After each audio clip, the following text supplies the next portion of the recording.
Hi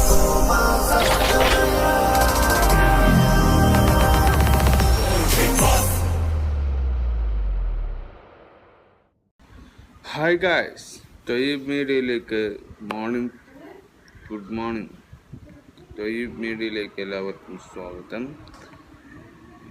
ഇന്നലെ 35ാമത്തെ episode, അതിൻ്റെ കാര്യങ്ങളും കൂടിയാണ് നമ്മൾ ഇന്ന് സംസാരിക്കുന്നത്. ഇന്നലെ ശൈത്യ എവിക്റ്റഡ് ആയിട്ടുണ്ട്. അപ്പോൾ ലാലേട്ടൻ ഇന്നലെ അത്ര ഷാർപ്പൊന്നും ആയിരുന്നില്ല. നൈസ്ലി എല്ലാവർക്കും കൊടുക്കേണ്ട കൊട്ട് കൊടുത്തുകൊണ്ട് ഓരോരു പേരെ വിശദീകരമായി ചോദ്യം ചെയ്തുകൊണ്ട് ശൈത്യയെയാണ് ഇന്നലെ എവിക്റ്റഡ് ആക്കിയിരിക്കുന്നത്. മസ്താനിക്കും വളരെ പുറത്തുള്ള കാര്യങ്ങൾ അകത്ത് പറയുക, ആ ഒരു രീതിയിലൊക്കെ മസ്താനിക്ക് ഒരുപാട് വാണിങ്ങും അടുത്ത ആഴ്ചയിൽ എവിക്ഷനിലേക്ക് പോവുകയും ചെയ്യുന്നു. ലാലേട്ടൻ ജിഷിന് സമ്മാനിച്ചു കൊടുത്ത ഡ്രസ്സ്, അത് ജിഷിൻ നന്നായി ഇഷ്ടപ്പെട്ടു എന്നാണ് നമുക്ക് മനസ്സിലായത്. അത് ജിഷിൻ ഇനി ഓർമ്മകളിൽ സൂക്ഷിക്കും എന്നാണ് ജിഷിൻ ആ ക്യാമറയിൽ നോക്കി നമ്മളോട് പറഞ്ഞത്. അപ്പോൾ അനുമോളും ശൈത്യയും കൺഫെഷൻ റൂമിൽ നിന്ന് നന്നായി ഇമോഷണലി അവർ തമ്മിലുള്ള ബന്ധം ദൃഢമാക്കുന്ന ഒരു രീതിയിലുള്ള പെർഫോമൻസ് കാഴ്ചവെച്ചുകൊണ്ടാണ് ശൈത്യയെ എവിക്റ്റഡ് എന്ന പേരിലേക്ക് ആ കാർഡ്. ശൈത്യ ഒരു ഫേക്കാണോ അല്ലെങ്കിൽ ശൈത്യ എന്ന് പറയുന്നൊരു കണ്ടസ്റ്റൻസ് സത്യസന്ധമാണോ എന്ന് നമുക്കറിയില്ല. പക്ഷേ എല്ലാവരുടെയും കൂടെയും ശൈത്യം ഉണ്ട്. അപ്പോൾ അനുമോളിൻ്റെ കൂടെയാണ് യഥാർത്ഥ ഫ്രണ്ട് എന്ന് പറഞ്ഞെങ്കിലും അനുമോളിൻ്റെ കൂടെ അല്ലാതെ മറ്റുള്ളവരുടെ കൂടെ നിന്നും ഒരാളെ കളിയാക്കുന്ന രീതി തന്നെയാണ് അത്. അതായത് അയാളെ, പക്ഷേ ശൈത്യ ഒരു പാവമാണ്. മറ്റുള്ളവരെ ദ്രോഹിക്കാനോ അങ്ങനെയുള്ള ബാഡ് ചിന്താഗതിയിൽ ചിന്തിക്കുന്ന ഒരു വ്യക്തിയുമല്ല. റീസെൻ്റ്ലി ഒരു വെരി ഇമോഷണൽ ഗേൾ, അതുപോലെ തന്നെയാണ് അനുമോൾ. ആ ഒരു പാർട്ട് ഓഫിൽ അനുമോളിൻ്റെ സൗഹൃദത്തിന് ശൈത്യ നിൽക്കണം.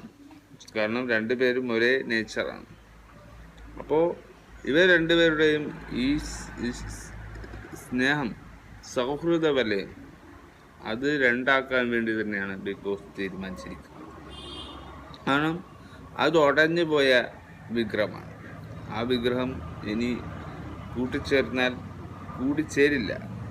അതുകൊണ്ട് തന്നെ അത് രണ്ടാക്കാൻ തന്നെ തീരുമാനിച്ചിറങ്ങിയ ഒരു എവിക്റ്റഡ് കാര്യമായിരുന്നു. പക്ഷെ ഇത് അനുമോൾക്ക് എങ്ങനെ ന്യൂട്രലൈസ് ചെയ്യാമെന്ന് നമുക്കറിയില്ല. ഇന്നലെ അക്ബറിന് സംഭവിച്ചതുപോലെയാണ് ഇന്ന് ശൈത്യ സന്തോഷ് പുറത്തു പോകുമ്പോൾ അനുമോളിന് എങ്ങനെയാണ് ഉണ്ടാകുക, അക്ബറിന് എങ്ങനെയാണ് ഉണ്ടായത്, ആ ഇമോഷണലിനെ പിടിച്ചെടുക്കാൻ കഴിയില്ല എന്നതാണ്. സത്യം നമ്മൾ പറയണം. സത്യം നമ്മൾ എന്ന് പറയുമ്പോഴും സത്യത്തേക്കാൾ വലിയൊരു വാല്യൂ മറ്റൊന്നിനും നമ്മൾ കൊടുക്കുന്നില്ല. പക്ഷെ എന്തും വെളിച്ചത്തിൽ കൊണ്ടുവന്ന് പറയുമ്പോഴും ആ സത്യത്തിനോടൊപ്പം മറ്റുള്ളവർ കൂടെ നിൽക്കുമെന്നുള്ള ഉറപ്പോടെ വേണം നമ്മളൊരു സത്യം ഒരാൾക്ക് മുമ്പിൽ ക്യാമറയിലായാലും ജനങ്ങളോടായാലും വെളിപ്പെടുത്തുമ്പോൾ അവിടെ ആ സ്ഥാനം ഉറപ്പിച്ചുകൊണ്ട് നമ്മൾ ഒരിക്കൽ എങ്കിലും ആ നമ്മുടെ സത്യത്തെ എന്ത് കണ്ടോ കണ്ടില്ലേ, കണ്ടത് കാണാത്ത പോലെ നിൽക്കാതെ നിന്നുകൊണ്ട് മുന്നോട്ട് പോകണമായിരുന്നു. ഒരു കുടുംബ ജീവിതം അത് നശിപ്പിക്കാൻ ബിഗ് ബോസ് അധികൃതർക്കോ ബിഗ് ബോസിൻ്റെ ഉള്ളിലുള്ള അതിലെ എഡിറ്റേഴ്സിനോ സാധ്യമല്ല. ഇത്തരത്തിലുള്ള കോണ്ടന്റ് പുറത്തു വിടാത്തത് തന്നെ ബിഗ് ബോസിന് ഏറ്റവും നന്നായി എന്നാണ് പറയാൻ കഴിയുക. അത് ബിഗ് ബോസ് ഒളിച്ചു വെച്ചു എന്ന് നമുക്ക് പറയാൻ കഴിയും.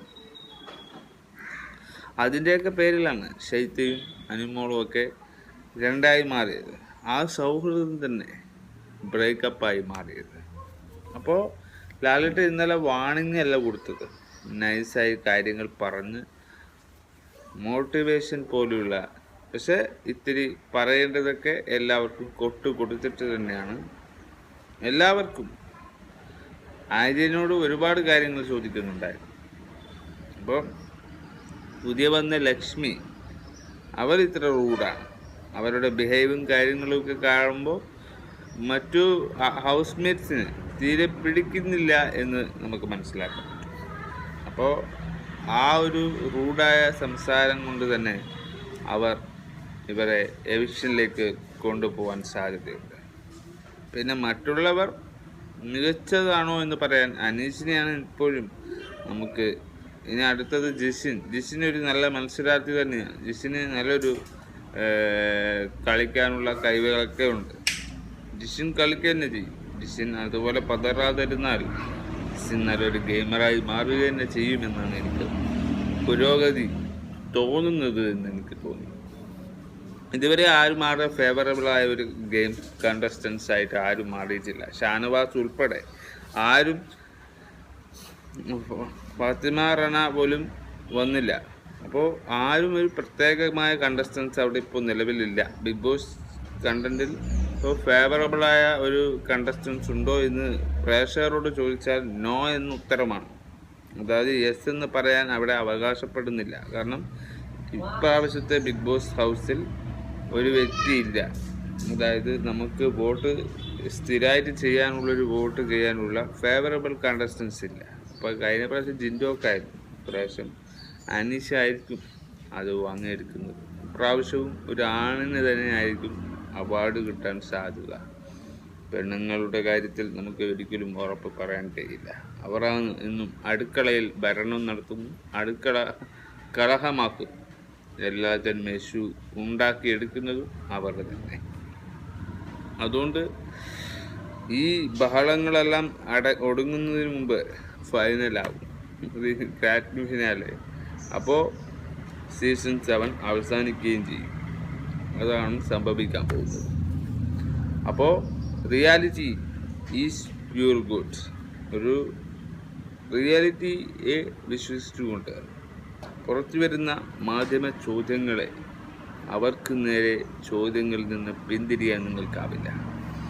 ഇവരുടേത് കാണിച്ചു കൂട്ടിയ എല്ലാത്തിനും പുറത്തു നിന്ന് നിങ്ങൾക്ക് ചോദ്യങ്ങൾ വരും. ആ ചോദ്യങ്ങൾ ഉത്തരങ്ങളായി കൊടുക്കാതെ നിങ്ങൾ അവരെ വിടുമെന്ന് നിങ്ങൾ കരുതുന്നുണ്ടോ?